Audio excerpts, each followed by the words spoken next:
ನಿಮ್ಮ ಸರ್ಕಾರ, ಜನರು ಕೊಟ್ಟಿರುವಂತಹ ಅಧಿಕಾರ.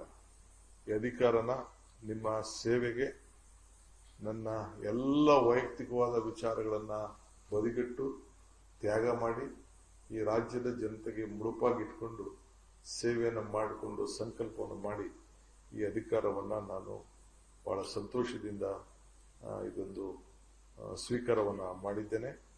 ಸೊ ಅದಕ್ಕೆ ತಾವು ಕೂಡ ತಮಗೆಲ್ಲ ನನಗೆ ಸಹಕಾರವನ್ನು ಕೊಡಬೇಕು ಅಂತೇಳಿ ತಮ್ಮಲ್ಲಿ ನಾನು ಪ್ರಾರ್ಥನೆ ಮಾಡ್ತೇನೆ.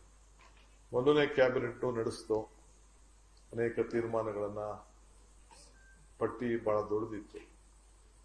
ಏನಾದ್ರು ಒಂದು ಜನತೆಗೆ ಹೊಸ ಕೊಡುಗೆಗಳನ್ನ ಕೊಡಬೇಕು ಅನ್ನೋದು ತೀರ್ಮಾನ ಮಾಡಿದ್ದೇವೆ. ನನಗೆ ಇದು ಯುವ ಯುಗ, ಇದು ಹೊಸ ಜನರೇಷನ್. ಸೊ ಏನಾಗಬೇಕು, ಅವರ ಸಮಸ್ಯೆ ಏನು ಅನ್ನೋದು ಕೂಡ ದೊಡ್ಡ ಆಲೋಚನೆಯನ್ನು ನಾವು ಮಾಡ್ತಾ ಇದ್ವಿ. ರೈತರ ಬಗ್ಗೆ ಅದಕ್ಕೆ ತಂದೆ ಆದಂತ ನಾನು ತೀರ್ಮಾನವನ್ನು ತೆಗೆದುಕೊಳ್ತೇನೆ. ಅನೇಕ ರೈತರ ಮುಖಂಡಗಳು, ಶಾಸಕರು ಯಾವ ರೀತಿ ನಮ್ಮ ನೀರಾವರಿ ಸಮಸ್ಯೆ ಏನ್ ಬಗೆಹರಿಸಬಹುದು ಅನ್ನೋದು ಏಕಾಏಕಿ ಇಲ್ಲಿ ತೀರ್ಮಾನ ಮಾಡ್ಲಿಕ್ಕೆ ಆಗುದಿಲ್ಲ. ಸೊ ಎಲ್ಲರೂ ಕೂಡ ಎಕ್ಸ್ಪರ್ಟ್ಸ್ ಕರೆದು ಚರ್ಚೆ ಮಾಡಬೇಕಾಗಿದೆ. ಏನಾದ್ರು ಒಂದು ಮಾತು ಕೊಟ್ರೆ ಮಾತನ್ನ ಉಳಿಸ್ಕೊಳ್ಬೇಕಾಗ್ತದೆ.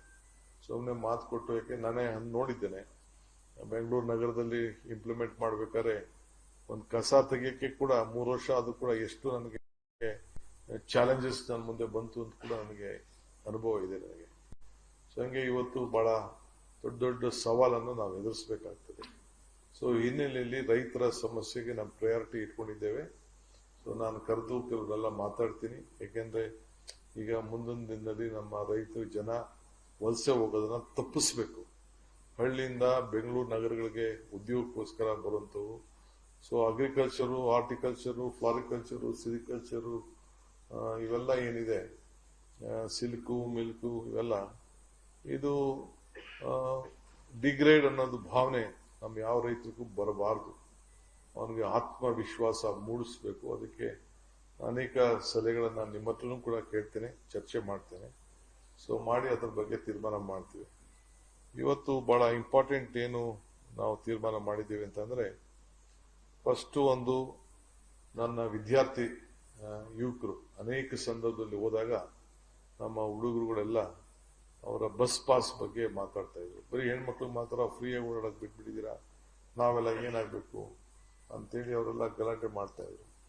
ಅದಕ್ಕೆ ಇವತ್ತು ನಾವು ಅದಕ್ಕೊಂದು ಹೊಸ ಹೆಸರನ್ನ ಕೊಟ್ಟಿದ್ದೇನೆ. ಬಟ್ ಅದನ್ನು ಹೇಳ್ತೀನಿ, ನಾನು ಹೊಸ ಹೆಸರೇನು ಅನ್ನೋದು ನಿಮಗೆ ಅದು ಇನಾಗ್ರೇಟ್ ಮಾಡೋ ದಿನ ನಾನು ಹೇಳ್ತೀನಿ. ಸೊ ಇವತ್ತು ಎಲ್ಲ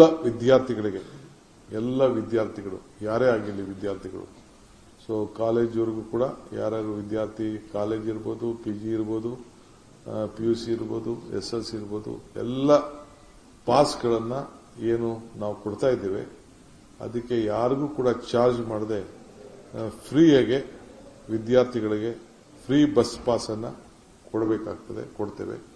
ಬಟ್ ಅವರು ಅರ್ಜಿಯನ್ನು ಸಲ್ಲಿಸಬೇಕಾಗ್ತದೆ. ಯಾಕೆಂದ್ರೆ ಯಾರು ವಿದ್ಯಾರ್ಥಿಗಳನ್ನು ನಂಬಬೇಕಾಗ್ತದಲ್ಲ, ಸೊ ಅದಕ್ಕೆ ಐಡೆಂಟಿಫಿಕೇಶನ್ ಬೇಕಾಗ್ತದೆ.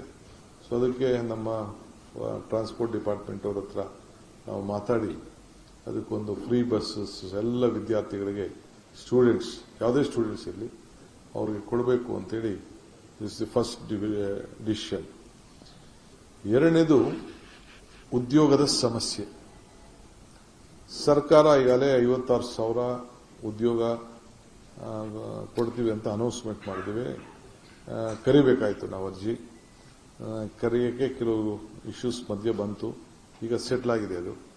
ಅದಕ್ಕೆ ಸದ್ಯದಲ್ಲೇ ಒಂದು ಕ್ಯಾಲೆಂಡರ್ ಕೂಡ ನಾವು ಯಾವತ್ತು ಕರಿತೀವಿ ಏನು ಅಂತೇಳಿ ಸದ್ಯದಲ್ಲೇ ಎಲ್ಲ ನೆಕ್ಸ್ಟ್ ಕ್ಯಾಬಿನೆಟ್ ಅಷ್ಟೊತ್ತಿಗೆ ಎಲ್ಲ ಡಿಪಾರ್ಟ್ಮೆಂಟ್ ಅವ್ರನ್ನೆಲ್ಲ ಕರೆದು ಪ್ರೋಸೆಸ್ ಯಾವ ರೀತಿ ಶುರು ಮಾಡ್ತೀರಾ, ಯಾವತ್ತು ನೀವು ನೋಟಿಫಿಕೇಶನ್ ಮಾಡ್ತೀರಾ ಅಂತೇಳಿ ಕ್ಯಾಲೆಂಡರ್ನ ನಿಮಗೆ ರಿಲೀಸ್ ಮಾಡ್ತೀನಿ ನಾನು.